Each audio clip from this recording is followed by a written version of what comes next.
안드로이드 UI의 기본이 되는 레이아웃에 대해 공부해 보도록 하겠습니다. 학습 목표입니다. 위젯과 레이아웃의 의미를 설명할 수 있다. 리니어 레이아웃 그리고 컨스트레인트 레이아웃을 사용해서 UI를 구성할 수 있다. UI 요소 크기를 이해하고 사용할 수 있다. 마진, 패딩, 그래비티 속성을 이해하고 사용할 수 있다. 입니다. 본 강의에서 사용된 예제 코드는 이 링크에서 확인하실 수 있습니다. 안드로이드에서의 UI는 화면의 크기를 고려해서 디자인을 할 필요가 있습니다. 기기마다 크기도 다르고 해상도나 가로, 세로 비율도 다르기 때문입니다. 그래서 크기나 해상도에 따라서 이미지의 크기, 해상도를 다르게 사용할 수도 있고요. 또는 이제 화면 크기나 비율에 따라서 레이아웃도 다르게 구성을 할 수가 있습니다. 여기서 레이아웃이라고 하는 것은 이제 화면에 이런 UI들을 어떤 식으로 배치할 건지에 대한 얘기를 말합니다. 다음에 이제 태블릿 같은 경우에는 이 스마트폰보다 더 큰 화면을 갖고 있고 당연히 더 많은 위젯, 이 위젯이라고 하는 건 이제 UI, 각 요소들을 의미를 합니다. 이런 것들을 더 많이 포함을 할 수가 있기 때문에 또 화면 크기에 따라서 이제 위젯 크기 자체의 크기를 자동으로 조정을 한다든지 아니면은 위젯들을 포함하고 있는 프래그먼트라는 단위를 이용해서 화면을 설계할 수도 있습니다. 예를 들어서 이렇게 큰 화면에서 프래그먼트라는 거 두 개를 이렇게 보여주다가 작은 화면에서는 프래그먼트 하나만 사용해서 보여준다든지 이런 식으로 디자인을 하게 됩니다. 그 다음에 기기 방향에 따라서도 이제 다르게 디자인을 할 수가 있는데요. 세로 보기를 할 때와 가로 보기를 할 때 분명 이제 이 방향에 따라서 훨씬 더 보기 좋은 디자인이 있을 수가 있습니다. 아니면은 아예 방향을 한 방향으로만 사용할 수 있도록 고정을 해서 하나만 디자인을 할 수도 있겠습니다. 그래서 이 UI를 구성하는 요소는 전체적으로 크게 나눠보면 위젯이라는 것과 레이아웃이라는 것으로 나눌 수 있고요. 설명하면서 잠깐 얘기했지만 레이아웃이라는 것은 이런 구성 요소들, 여기서 구성 요소가 바로 위젯이고요. 이 위젯들을 어떤 식으로 배치할 거냐라는 게 이제 바로 레이아웃이 되겠습니다. 자, UI 요소인 위젯과 레이아웃에 대해서 조금 더 설명해 보도록 하겠습니다. 이 위젯이라고 하는 거는 이제 정보를 출력하거나 입력받기 위한 UI의 구성 요소이고요. 대표적으로 안드로이드에서는 텍스트 뷰, 버튼, 에디트 텍스트, 체크박스 같은 것들이 있습니다. 이렇게 텍스트를 표시해주는 텍스트 뷰, 어떤 푸시 버튼으로 이제 클릭하는 이벤트를 받기 위한 용도인 버튼, 그 다음에 텍스트를 입력받기 위한 에디트 텍스트, 이런 체크박스 형태 등등이 위젯으로 안드로이드에 포함이 되어 있습니다.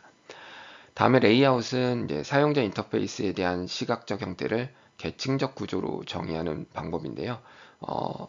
간단히 얘기하면 아까도 얘기했지만 UI를 화면에다 어떻게 위젯들을 어떻게 배치할 거냐라는 걸 기술하는 방법입니다. 그래서 보통 레이아웃이라고 해서 이 레이아웃에 포함되는 UI 요소들을 이제 부모와 자식 관계로 나타내는 계층 구조이고요. 그다음에 자식 UI 요소 중에 또 다른 레이아웃이 있을 수도 있습니다. 즉 부모가 있고 그 자식이 반드시 위젯이어야 되는 게 아니라 또 다른 레이아웃이 되고 그 안에 또 다른 위젯들이 들어있는 이런 형태로도 가능하다라는 얘기입니다. 보통 이 레이아웃은 안드로이드에서 XML 파일로 작성을 하고요. 소스 코드에서 로드에서 사용을 하게 됩니다. 레이아웃의 종류로는 대표적으로 리니어 레이아웃이 있고요. 그 다음에 컨스트레인트 레이아웃이 있고 프레임 레이아웃, 그 다음에 이외에 우리가 수업에서 다루진 않겠지만 코디네이터 레이아웃, 모션 레이아웃 등과 같은 다양한 레이아웃이 존재합니다.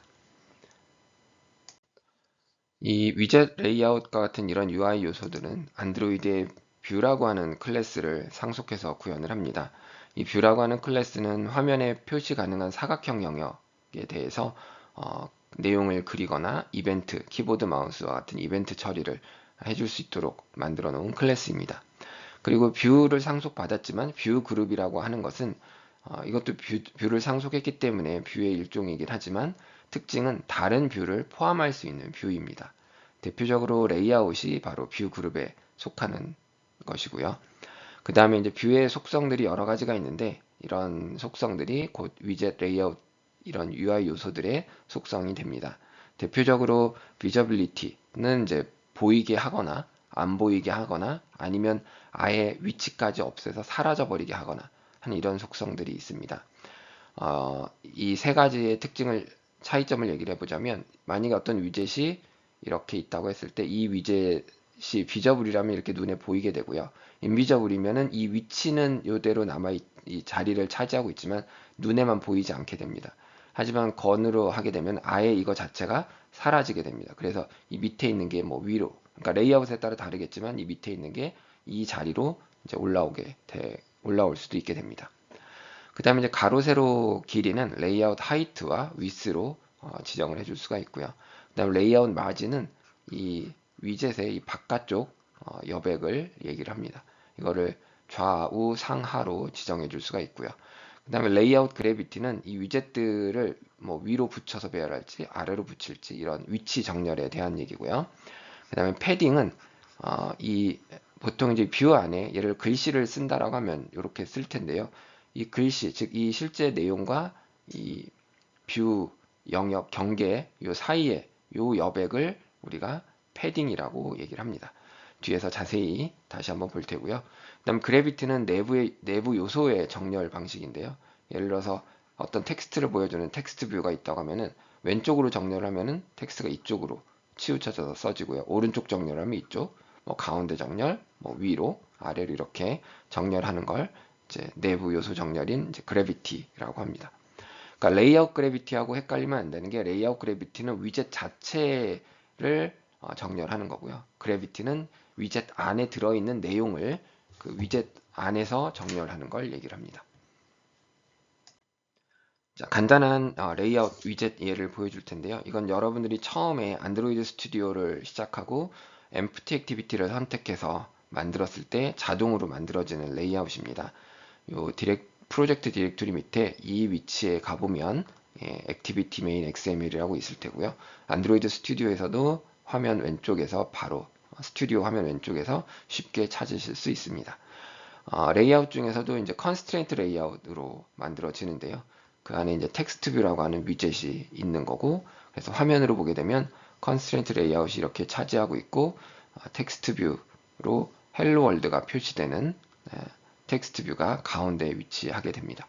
이런 것들은 우리가 뒤에 컨스트레인트 레이아웃 할 때 자세히 다루긴 하겠지만요. 이거 자체가 의미하는 거는 컨스트레인트 버텀에 이거를 페어런트라고 하는 건 얘 위에 있는 바로 이 컨스트레인트 레이아웃 얘가 바로 페어런트가 됩니다. 페어런트에 바텀에다 붙이라는 얘기고요. 여기 end는 이제 요 글씨의 끝쪽 방향, 이쪽 방향입니다. 페어런트에 end of parent에다 이렇게 하라는 얘기고요. 그 다음에 start는 이제 이 시작 부분입니다. 이건 페어런트의 스타트 오브니까 이렇게 붙이는 거고요. 그 다음에 탑은 위쪽, 이 위쪽은 페어런트의 탑 오브, 즉 탑 오브 페어런트 이 위쪽에다 붙이라는 얘기입니다. 그러니까 이게 근데 실제로는 가운데로 표시가 됐는데, 이거는 어떤 원리냐면 이쪽에다도 붙이고 이쪽에다도 붙이고 하니까 어느 한쪽으로 가서 붙을 수가 없기 때문에 자연스럽게 가운데 이제 보이게 되는 거고요. 좌우로도 마찬가지입니다. 자, 이렇게 만들어진 이제 XML을 우리가 이제 실제 소스 코드에서 불러다가 사용을 하게 되는데요. 다음 장에서 얘기하겠습니다.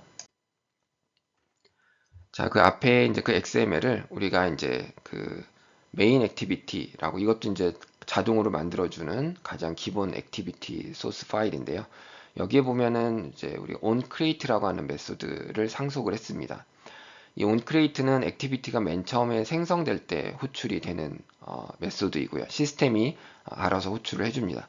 그러니까 시작하는 위치라고 봐도 무방한데요. 정확한 건 아닙니다. 자, 그러니까 액티비티가 처음 만들어질 때 호출이 되는 겁니다. 자, 이때 여기에 set content view라는 게 있습니다. 이거는 말 그대로 그 내용 뷰를 어떤 걸로 지정하라는 얘기입니다.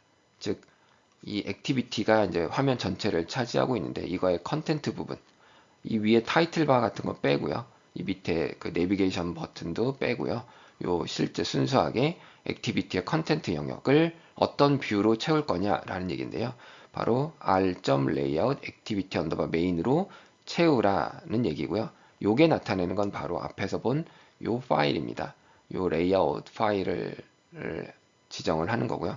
요걸 가리키기 위한 상수 값입니다. 요거는 그래서 안드로이드 스튜디오가 레이아웃을 만들게 되면 자동으로 만들어 주는 거기 때문에 여러분들은 그냥 가져다가 사용을 하면 됩니다. 요게 의미하는 거는 R이라고 하는 건 리소스를 의미를 하고요. 요 리소스.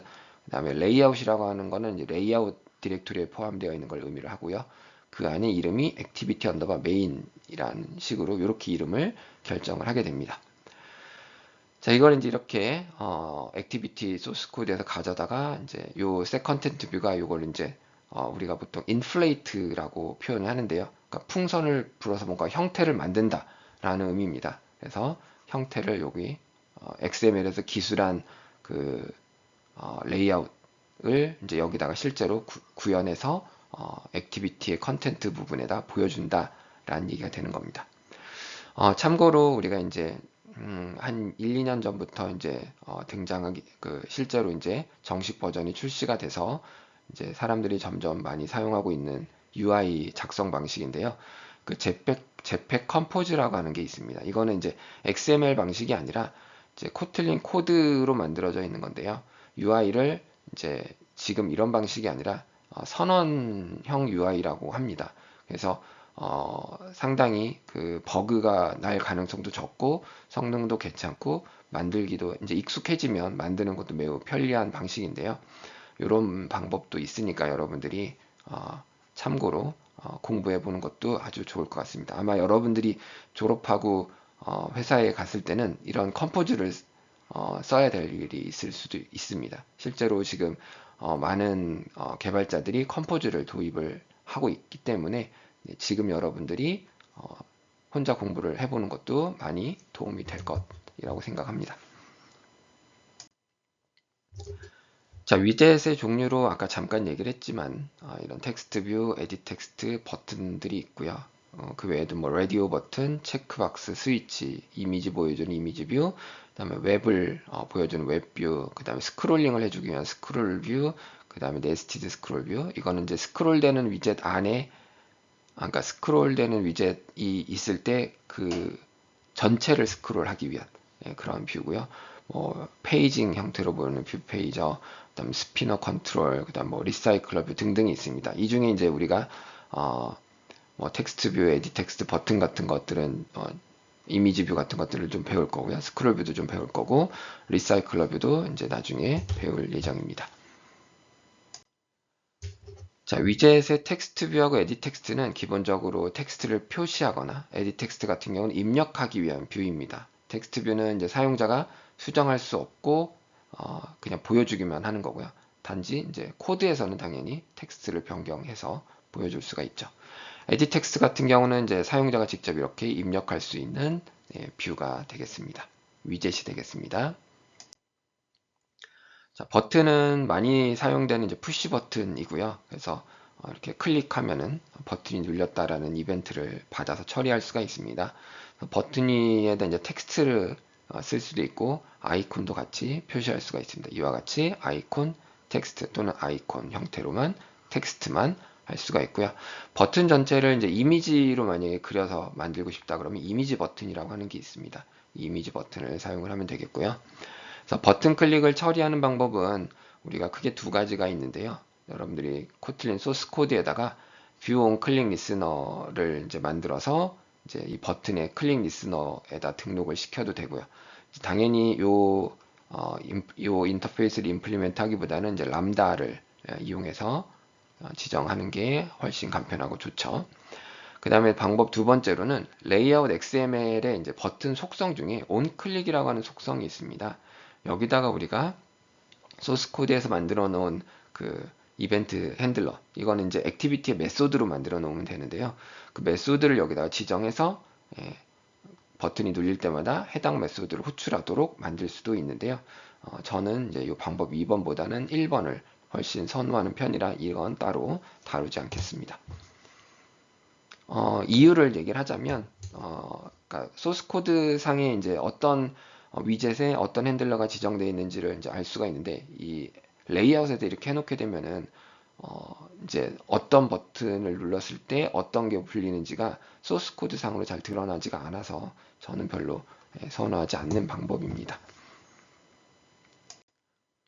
자, 다음에 이제 컴파운드 버튼이라고 해서 이제 이 컴파운드 버튼에도 종류가 여러 가지가 있는데요. 이거는 이 컴파운드 버튼이라는 것 자체가 의미하는 거는 상태를 두 개를 갖는 버튼입니다. 아까 일반 버튼은 우리가 그냥 눌렀다 라는 것만 이제 처리를 하는 건데요. 컴파운드 버튼은 이 버튼 자체로 현재가 눌린 상태인지 떼진, 즉 체크가 되어 있는지 체크가 안 되어 있는지 아니면 예를 들면 꺼졌는지 켜졌는지 이런 상태를 갖는 버튼입니다.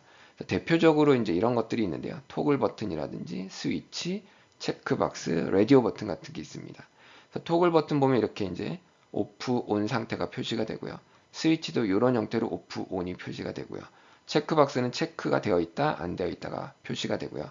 라디오 버튼도 비슷하게 이제 요거 하나로만 보면 체크가 되어 있는 거, 요건 안 되어 있는 거 이렇게 구분을 할 수가 있게 됐죠. 근데 라디오 버튼 경우 같은 경우는 전체를 이제 라디오 그룹이라는 걸로 묶어서 하나로 처리를 하는 게 일반적입니다. 왜냐하면 라디오 버튼은 이제 이 세 개 중에 하나만 눌린 상태, 켜져 있는 상태고 나머지는 다 꺼지고 또 이걸 선택을 하게 되면 얘가 켜지고 나머지는 자동으로 꺼지는 이런 식으로 동작을 해야 되기 때문에 이것들을 묶어가지고 라디오 그룹이라는 이것도 이제 뷰 그룹 중에 하나인데요. 이걸로 사용을 하게 됩니다. 자, 이제 레이아웃에 대해서 좀 본격적으로 얘기를 할 텐데요. 먼저 가장 일반적이고 단순하고 많이 사용되는 리니어 레이아웃을 보도록 하겠습니다. 리니어 레이아웃이라는 거는 뭐 우리말로 하자면 선형, 이제 이 선형 레이아웃인데요. 선형이라는 의미가 이제 이렇게 일렬로, 가로로 또는 세로로 한 방향으로 이렇게 배치되는 걸 얘기를 합니다. 그래서 우리가 리니어 레이아웃을 만들 때는 가로로 배치할 건지 세로로 배치할 건지를 정하게 됩니다. 단순하기 때문에 쉽게 사용할 수는 있는데요. 근데 복잡한 배치를 할 때 물론 못하는 건 아니지만 레이아웃을 많이 중첩을 해야 됩니다. 무슨 말이냐면 우리가 이렇게 만드는데 또 레이아웃 또 다른 레이아웃을 이렇게 쪼개고 얘는 이렇게 세로로 배치, 얘는 가로로 배치, 또 얘는 이렇게 가로로 배치한 다음 이 안에 또 세로로 배치한다든지 이렇게 이제 복잡한 것들도 만들 수 있겠지만 이렇게 만들게 되면 이제 계속 중첩을 많이 하게 되면 성능이 많이 떨어지게 됩니다. 그래서 별로 좋지가 않고요. 이런 것들은 우리가 나중에 컨스트레인트 레이아웃을 쓰게 되면 레이아웃을 중첩하지 않고도 이제 훨씬 더 이제 빠르게 처리할 수 있는 복잡한 레이아웃을 만들 수가 있게 됩니다. 그래서 리니어 레이아웃은 여러분들이 심플한 형태로, 그러니까 세로로만 쭉 배치하거나 가로로만 배치하거나 아니면 한 번 정도 중첩해서 이렇게 만든다든지 이런 정도로만 쓰시는 게 좋겠습니다. 그래서 이 리니어 레이아웃과 관련된 주요 속성으로는 이제 오리엔테이션이라는 게 있고 레이아웃 웨이트라고 하는 게 있습니다. 오리엔테이션은 가로로 할지 세로로 할지고요. 세로는 버티컬, 가로로 할 때는 호라이즌틀로 주면 되고요. 레이아웃 웨이트는 이제 그 배치를 하다 보면 예를 들어서 지금 우리가 이렇게 가로로 위젯을 배치를 하면은 이렇게 남는 공간이 있겠죠. 우리가 웨이트를 따로 주지 않으면 이렇게 그냥 비어 있게 되고요. 이 각각에 대해서 우리가 웨이트를 어떤 값으로 지정해 주게 되면 이 빈자리를 이 웨이트에 따라서 이 세 개가 나눠 갖게 됩니다. 예를 들어서 이 세 개 다 웨이트를 1, 1을 주게 되면 서로 1대 1대 1로 균등하게 나누게 됩니다. 그래서 요 남은 부분을 이렇게 서로 쪼개서 나눠 가져서 결국에는 요 첫 번째 거가 요만큼 늘어나고 두 번째 거 요만큼 늘어나고 세 번째 요만큼 늘어나서 요런 형태가 되는 거죠.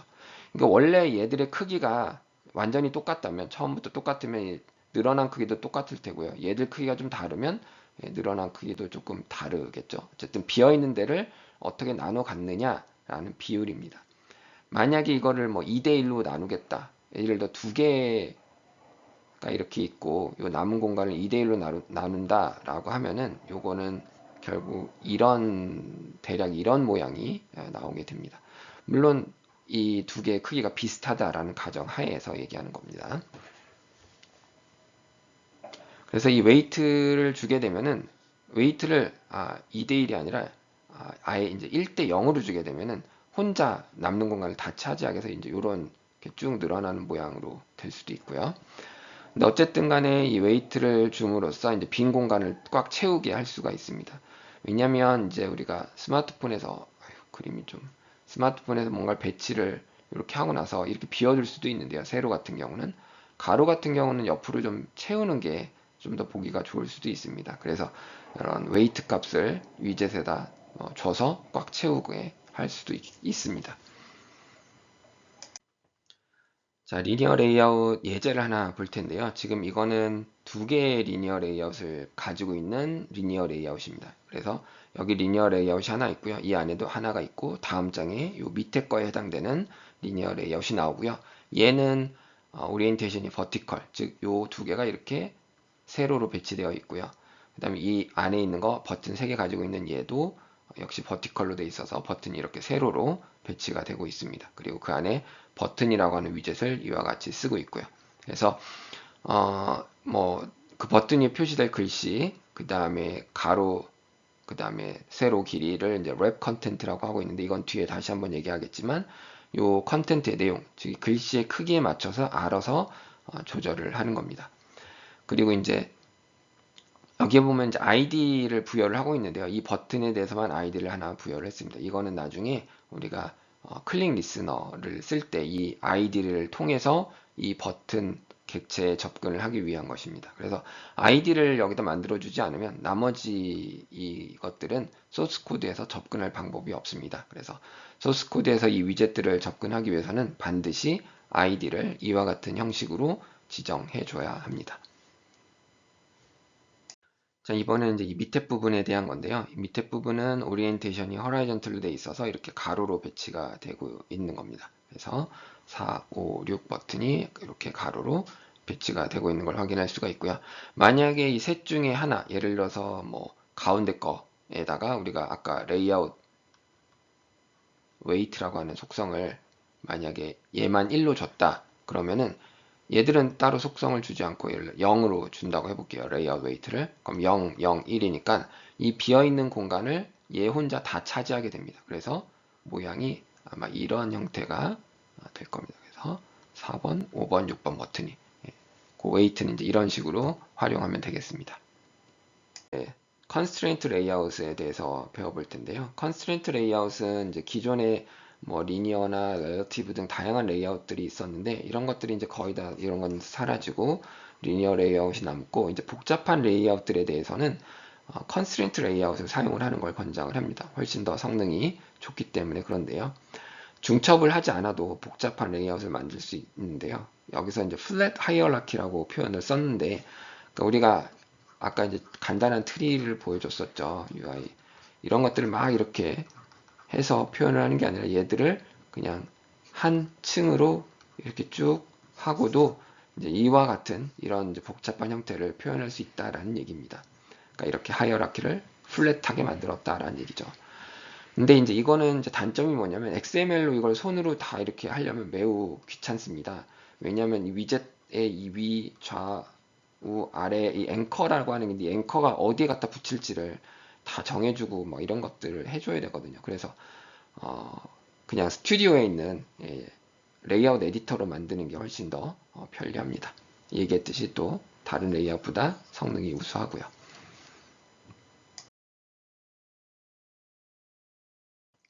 자, 우리가 컨스트레인트 레이아웃을 안드로이드 스튜디오의 레이아웃 에디터로 만들려면요, 여러분들이 최소한 알아야 될 몇 가지들이 있습니다. 그걸 이제 설명을 할 텐데요. 이제 먼저 컨스트레인트라고 하는, 그러니까 컨스트레인트 레이아웃이라는 게 결국 컨스트레인트를 지정해서 레이아웃을 만드는 방법입니다. 그러니까 위젯의 정렬 방식을 지정하는 건데요. 여기 이제 동그랗게 여기 앵커라고 하는 게 있는데요. 이 앵커를 우리가 어디다 갖다 붙일 거냐라는 얘기입니다. 어떻게 정렬할 거냐. 앵커가 이제 닷이잖아요. 닷.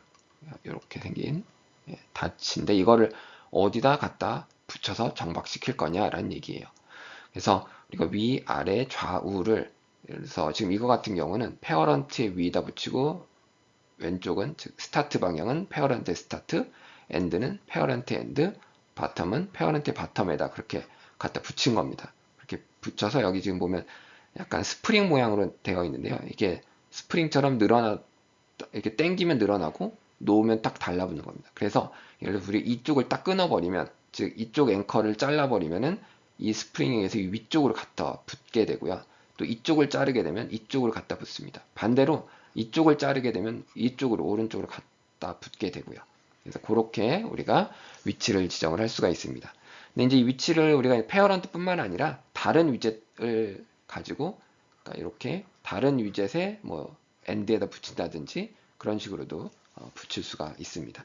이걸 이제 여러분들이 요 닷 부분을 클릭을 한 다음에 쭉 드래그를 해서 그거를 다른 어딘가에 붙일 때다 갖다 놓으면은, 예, 그게 이제 앵커 설정이 됩니다. 그래서 실제로 XML 코드를 보면 이런 것들이 생겨 있는 걸 볼 수가 있는데요. 그러니까 constraint bottom, 즉 요 bottom constraint가 페어런트의 bottom of parent, 즉 페어런트의 바텀으로 붙었다라는 얘기고요. end는 페어런트의 end, start는 페어런트의 start, 탑은 페어런트의 탑에다가 붙였다라는 얘기입니다. 네. 그 다음 이거 외에 또 베이스라인이라고 하는 것도 있는데요. 이거는 텍스트를 표시할 때 이 텍스트를 정렬하는 기준입니다. 예를 들어서 우리가 버튼이 있고 여기 이제 예를 들어 텍스트가 있다고 했을 때 버튼의 크기와 텍스트 뷰의 크기는 이렇게 다릅니다. 버튼이 좀 더 크거든요. 근데 이걸 우리가 아무 생각 없이 이렇게 정렬을 해버리면 버튼의 글씨는 이렇게 가운데 이렇게 나오고 텍스트 뷰는 이렇게 위쪽으로 치우쳐져서 나올 수가 있습니다. 이런 것들을 우리가 요 베이스 라인을 맞춰서 정렬을 하면 이렇게 어긋나 있는 거를 이렇게 내려가지고 정렬을 할 수가 있는데요. 이게 바로 베이스 라인입니다. 그래서 베이스 라인 앵커고요. 이걸 또 맞추고 싶은 위젯에다가 쭉 이걸 드래그해서 연결을 시키면, 네, 즉 요 베이스 라인을 클릭한 다음에 쭉 드래그해서 이렇게 여기다가 연결시키면 베이스 라인이 거기다 이제 맞춰지게 됩니다.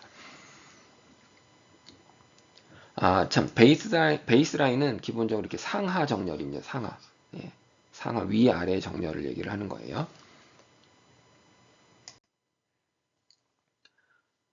그 다음에는 이제 바이어스라고 하는 게 있는데요. 이 바이어스는 아까 이제 이렇게 예를 들어서 양쪽 다 이렇게 페어런트에 붙이면 가운데 딱 나왔었죠. 근데 이거를 우리가 약간 바이어스라고 하는 거를 좀 줘서 한쪽으로 좀 치우쳐지게, 또는 이쪽으로도 바이어스를 좀 또 위나 아래로 좀 내려가게 할 수가 있습니다. 그래서 여기 보면은 가로 방향으로 바이어스를 0.3을 줬죠. 그러면은 0.3 대 0.7로 해서 버튼이 배치가 됩니다.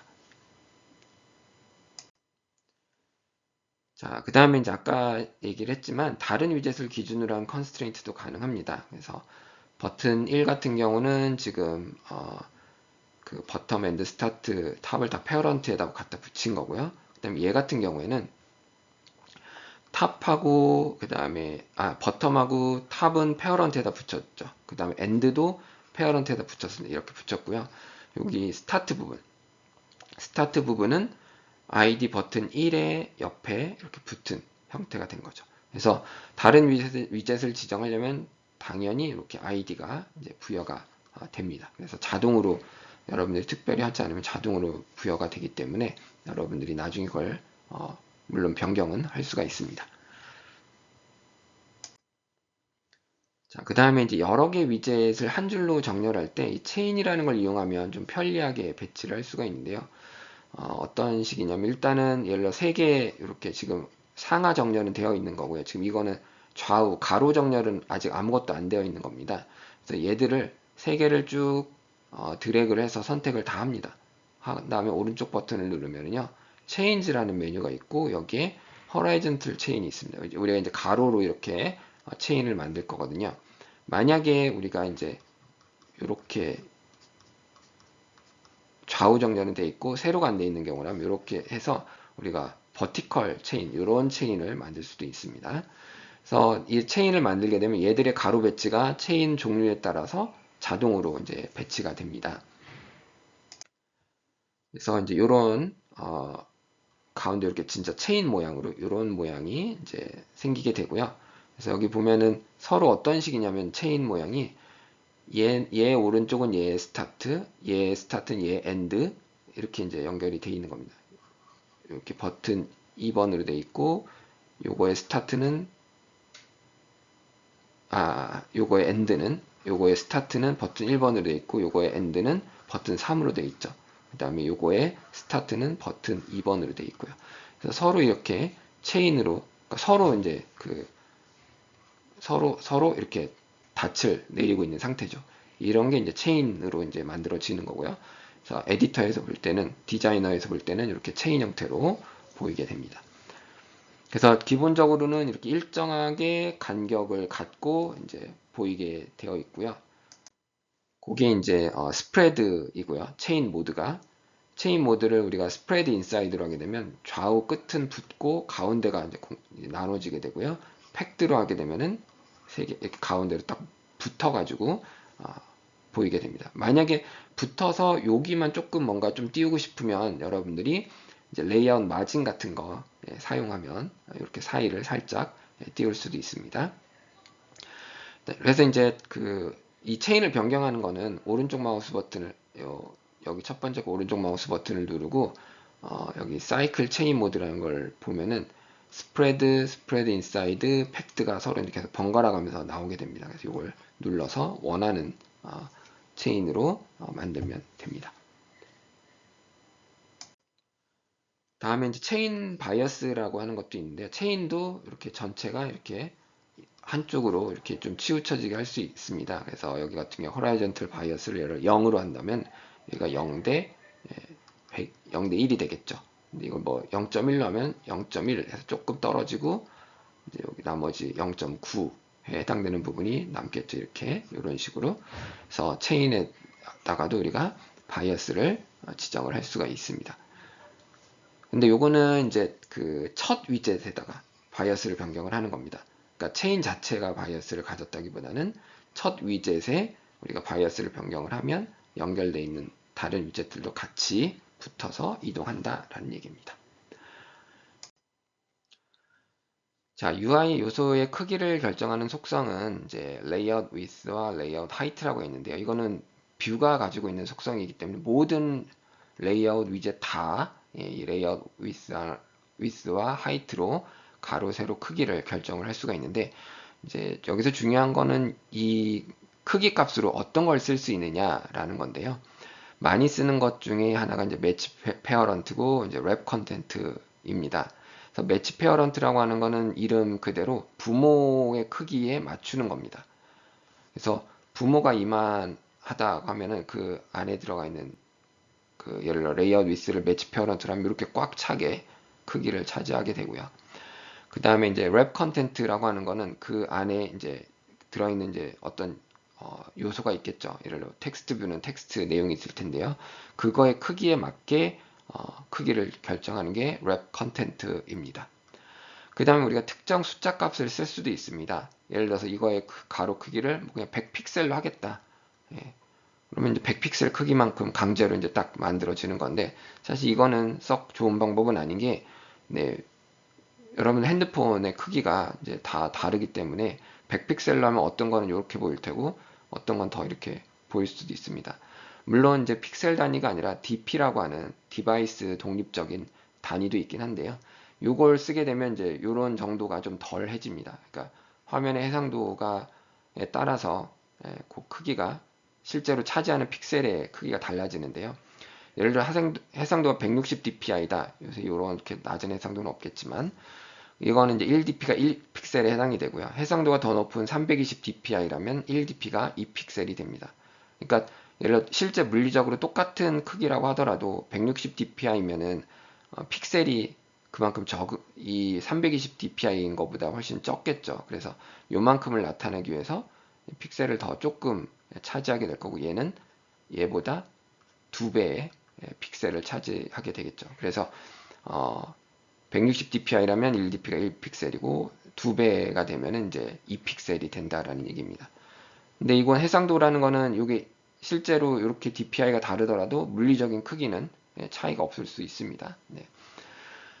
참고로 dpi는 여러분들 그 픽셀 퍼 인치입니다. 그러니까 1인치당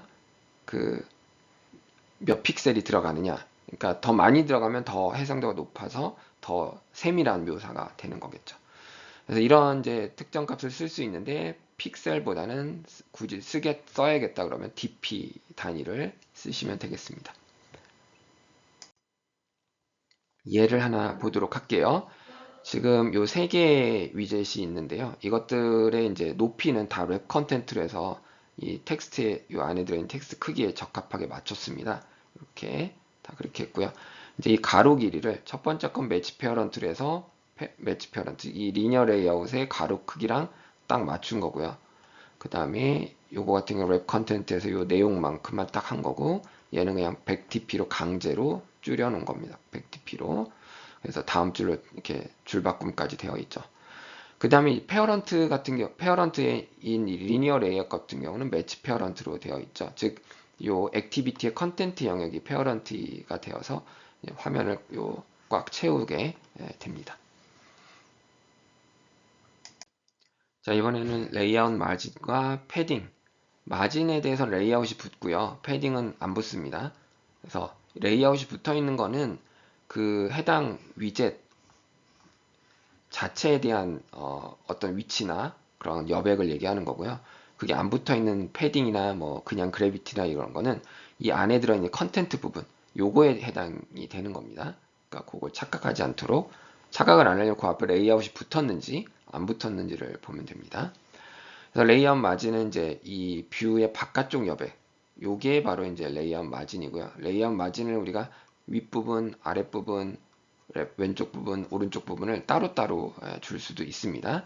자, 그 다음에 이제 패딩은 이 컨텐트, 예를 들어 텍스트 뷰라고 하면 여기에 이제 글씨가 이렇게 A, 뭐 이렇게 써 있을 수 있는 겁니다. 요 부분과 요 뷰의 경계, 요 여백을 우리가 패딩이라고 얘기를 합니다. 패딩도 역시 탑, 버텀, 레프트, 라이트를 따로따로 줄 수도 있고 그냥 한 번에 같은 값을 줄 수도 있습니다. 자, 레이아웃 마진과 패딩에 대한 예인데요. 자, 여기 지금 보면 두 개의 버튼이 있고요. 여기에 보면은 지금 패딩, 레이아웃 마진 이렇게 사용을 했습니다. 그래서 마진 20dp라고 쓰게 되면 요거 여기에 이제 여백이 20dp씩 자리를 차지하게 되고요. 그 다음에 패딩이 20dp라고 하면은 요 안쪽 부분에서 20dp씩 차지를 합니다. 그런데 이쪽은 왜 이렇게 여백이 클까요? 이제 문제는 뭐냐면은 바로 이 위스를 매치 페어런트로 했기 때문입니다. 그래서 최대한 부모에 맞춰서 크기를 확장을 시켜 놓은 거죠. 그 다음에 이제 버튼 2번 같은 경우에는 이제 마진 스타트만 20dp로 해놨습니다. 자, 마진 스타트라고 되어 있는데 이거는 의미하는 게 이 마진을 얘기를 합니다. 이 마진. 근데 이거를 스타트 부분, 즉 이쪽 부분만 우리가 20dp로 준 거고 이 위쪽이나 아래쪽, 오른쪽으로는 없습니다. 그래서 오른쪽은 딱 마진 없이 여백 없이 딱 붙어 있는 게 되는 거고요. 그래서 여기 보면은 아까 여기 썼을 때는 그냥 레이아웃 마진이라고 썼고 여긴 레이아웃 마진 스타트라고 했잖아요. 그래서 이거는 네 방향 모두 다 20dp가 적용이 되는 거고요. 마진 스타트는 시작 방향만 20dp가 적용이 됩니다. 이 안드로이드에선 옛날에 그 왼쪽 오른쪽을 쓸 때 레프트 라이트라고 썼습니다. 그리고 이제 위는 탑, 그다음 아래는 버텀을 썼었고요. 그러니까 위쪽 마진을 주겠다 그러면 레이아웃 마진 탑을 쓰면 되고요. 아래쪽은 레이아웃 마진 버텀을 쓰면 되는데 언제부턴가 이제 레프트 라이트 대신에 스타트와 엔드로 바뀌었습니다. 이거는 왜 그러냐면 글씨를 우리가 쓸 때 한국어나 영어는 이와 같이 왼쪽에서 오른쪽으로 쓰죠. 근데 다른 나라 언어 중에 뭐 그 히브리어나 그 아랍어인가 그런 건 오른쪽에서 왼쪽으로 쓰게 됩니다. 그래서 얘들 같은 경우는 이쪽이 시작 방향이라서 이제 그런 의미로 그러니까 시작 방향 우리 같은 글씨는 이제 왼쪽 레프트가 시작이고 얘네는 라이트가 시작이죠. 그래서 이거를 이제 의미상으로 똑같이 맞추려고 해서 스타트하고 엔드라고 하는 걸 씁니다. 물론 레프트하고 라이트도 지금 쓸 수 있습니다. 레프트하고 라이트가 쓸 수 있는데 우리가 어떤 이제 글자를 표현을 하기 위해서 글자의 시작 부분에다 뭐 여백을 더 준다라고 하면은 우리가 레프트라고 그냥 할 수가 없죠. 그냥 글씨 방향에 따라 다르니까. 그래서 이제 스타트라는 표현을 쓰는 거고요. 반대로 이제 엔드는 뒷부분은 end라고 쓰고요. 그래서 우리나라 말이나 이제 영어 같은 경우는 start가 left가 되겠지만 아까 얘기했던 히브리 말 같은 경우는 start가 right가 되는 그런 차이가 됩니다. 자, 그 다음에 이제 레이아웃 그래비티인데요. 아까 얘기했지만 앞에 레이아웃이 붙어 있는 거면은 그 뷰 자체의 정렬입니다. 그래서 부모 뷰 내에서 해당 뷰의 정렬 위치를 지정하는 속성이고요. 그래서 리니어 레이아웃이나 프레임 레이아웃 같은 데서 자식 뷰의 이제 위치 정렬을 지정하기 위해서 사용을 합니다. 그래서 가능한 값들로는 이제 버텀, 이건 아래쪽, 센터는 가운데, 센터 호라이즌틀은 이제 수평 기준으로 중앙, 버티컬, 센터 버티컬은 이제 수직 기준으로 중앙이 되고요. 이거를 두 개를 조합을 하면 이거하고 이제 같은 효과가 납니다. 엔드는 이제 가로 방향으로 오른쪽이 아니라 한글이나 영어는 오른쪽이고요. 그 다음에 left는 그냥 왼쪽, right는 그냥 오른쪽을 의미를 하게 됩니다. 그 다음에 탑은 부모뷰의 이제 위쪽이 됩니다. 여기 지금 start가 빠졌는데 start를 하게 되면 이제 한글이나 영어는 left하고 같은 효과가 되는 거죠. 자, 그래서 예시를 하나 보면은 지금 맨 처음 위에 있는 버튼은 gravity left라고 돼 있죠. 그래서 여기 지금 텍스트가 레프트인데 얘는 이렇게 위쪽으로 왼쪽 위가 됩니다. 그러니까 기본이 이 위쪽으로 붙어서 탑은 이제 쓰지 않아도 레프트 탑이 되는 거고요. 그 다음에 센터 H, 센터 호라이즌틀은 여기 가운데. 이것도 역시 탑을 쓰지 않아도 기본적으로 탑이 들어가 있는 거고요. 라이트, 그 다음에 센터 버티칼은 기본적으로 우리가 이 그 수평 방향으로 지정 안 해주면 레프트가 됩니다. 그래서 이쪽에 붙어 있는 거고요. 센터는 정중앙, 센터 V에다 이제 라이트까지 조합을 한 요거를 이렇게 주게 되면은 이제 오른쪽 가운데가 되는 거죠. 그 다음에 요거는 이제 센터 호라이즌틀, 그 다음에 버텀, 센터 호라이즌틀 버텀에서 아래쪽 가운데. 요거는 이제 버텀은 레프트가 생략이 돼서 레프트 버텀, 라이트 버텀 이렇게 이제 우리가 위치들을 지정을 해줄 수가 있는데요. 이 프레임 레이아웃이라고 하는 레이아웃을 지금 처음 소개를 하고 있는데 이 프레임 레이아웃은 이런 식으로 위치를 지정을 해주거나 아니면 뭐 절대 위치를 지정을 해주거나 그냥 위치를 따로 지정을 해주지 않으면 여기 이렇게 계속 겹쳐서 그냥 위젯들이 나타나게 됩니다. 그래서 이런 식으로 꼭 위치를 지정을 해줘야 되는 레이아웃이고요. 네, 뭐 특별히 정렬 방식에 대해서 얘가 프레임 레이아웃이 뭔가를 해주는 게 하나도 없습니다. 그래서 이 레이아웃 속성들을 가지고서 결정을 해줘야 되는 그런 레이아웃입니다. 자, 이상으로 안드로이드 레이아웃의 기본이 되는 리니어 레이아웃, 그 다음에 컨스트레인트 레이아웃, 그리고 기타 UI 요소의 크기를 결정하는 방법 등에 대해서 공부해 봤습니다.